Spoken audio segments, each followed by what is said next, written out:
안녕하십니까. 서남의 코믹 한국사 15회를 시작하려고 합니다. 지난 회에서는 요하 문명에서 출토된 옥기와 빗살무늬 토기가 중국 한족과는 전혀 다른 바로 우리 동이족의 문화라고 설명을 해드렸습니다. 추가해서 또 하나 말씀을 드리자면, 그 중에 그 옥귀걸이가 흥룡화 문화에서 나왔는데, 이게 한국 여수시 남면 안도리에서 출토된 옥귀걸이, 연대로 추정하면 약 4000년, BC 4000년에서 3000년 사이로 보이는데, 이 옥귀걸이와 모양이 너무나 흡사해서 요하 지역의 옥문화가 바로 한반도와 직결되고 있음을 여실히 보여주고 있습니다. 사진에서 한번 비교해 보시면 확실히 그 동일성을 알게 될 것입니다. 지난 설명에서 빠져서 다시 한번 강조하는 바입니다. 오늘은 홍산 문화에서 발굴된 대형 제단과 여신묘 적석총에 관한 이야기입니다. 1985년부터 중국 요녕성 우화량촌이라는 지역에서 대량의 유적과 유물들이 발굴이 됩니다.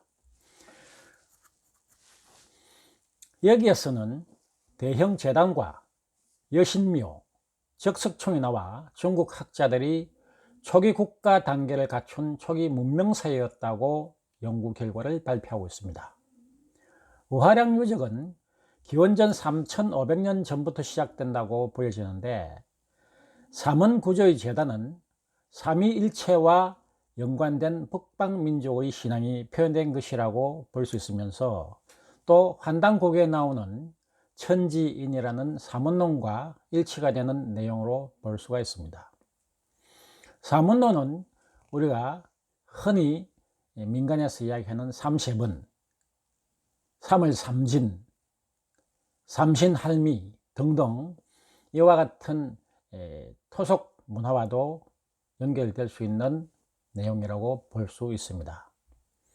또 역시 이곳에서 출토된 여신묘에서 나온 여신상은 여러분이 사진을 보시면 아시겠습니다만은, 어디까지나 여인상이긴 하지만 곰을 닮은 여신상입니다. 그 여신상의 모습을 복원한 중국 그 우화량 박물관에 있는 모습도 그의 동이족의 모습과 유사한 것을 알 수 있습니다. 이 곰을 닮은 여신상, 이건 다시 말해서 곰 토테미즘, 웅녀의 전설을 갖고 있는 우리 동이족의 민족이 만들었던 것이고, 삼국유사에서 단군 왕금의 이야기가 나오고, 환단고기에서는 환웅의 이야기에 웅녀가 나오고 있지 않습니까? 그러므로 이 시대의 BC 약 3500년 전의 웅녀를 닮은 여인상이라고 한다면, 여신상이라고 한다면, 바로 환단고기에 나오는 환웅의 전설과 비슷하게 시대적 영향도 맞물린다고 볼 수 있겠습니다. 다음으로 그 수많은 적석총이 이 홍산 문화에서 나오고 있습니다. 적석총이라고 하는 것은 가운데 석곽분을 만들고 돌로 곽을 만들고 그 위에다가 돌을 쌓아서 만든 무덤입니다. 그런데 이 무덤이 많이 발굴되어 있는데, 다음으로 넘어가면 단군 왕릉이라고 북한에서 주장하고 있는 단군릉의 모습과도 일맥상통하고요. 그 다음에 고구려 시대에 들어가면은 장수왕릉으로 유명한 장군총이 있죠. 장수왕릉과 같은 또 많은 또 고구려의 적석총과도 연결되며, 심지어는 우리나라 울산 지역의 은현리에서도 적석총이 발굴되고 있는데, 이러한 적석총은 중국 황하유역에서는 전혀 보이지 않는 묘자라는 거죠. 죽은 사람을 묻어주는 이 묘자가 어떤 민족의 이 특이성을 나타내는 것은 당연하다고 볼 수 있으며, 이것은 나중에 신라의 적석총과도 연결이 되는 고리라고 볼 수가 있겠습니다.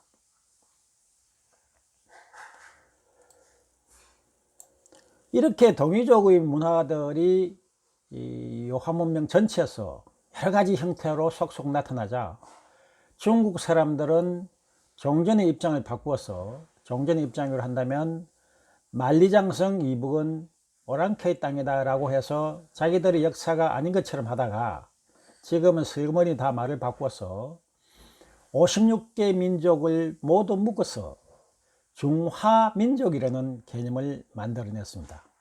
그래서 그 중화민족의 역사는 전부 중국 역사다 라고 주장하고 있죠.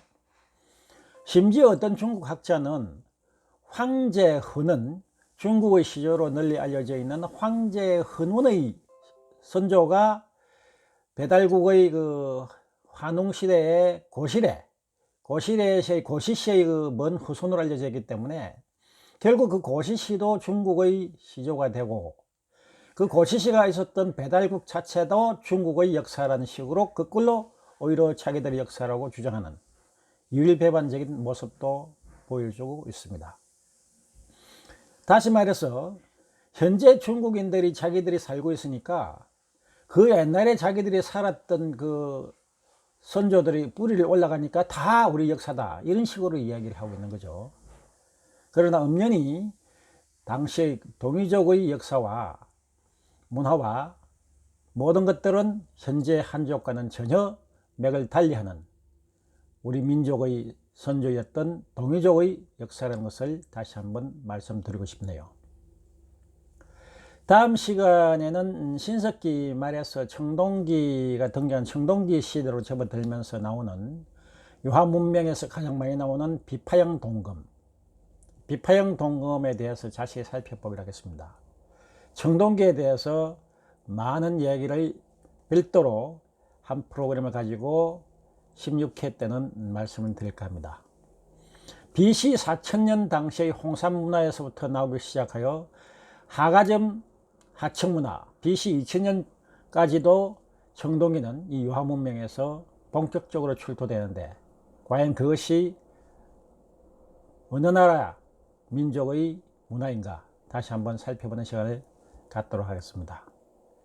감사합니다. 들어주셔서 감사드리고요. 또 좋아요와 구독은 무료인 만큼 많이 눌러주시기 바랍니다. 시청해 주셔서 대단히 감사합니다.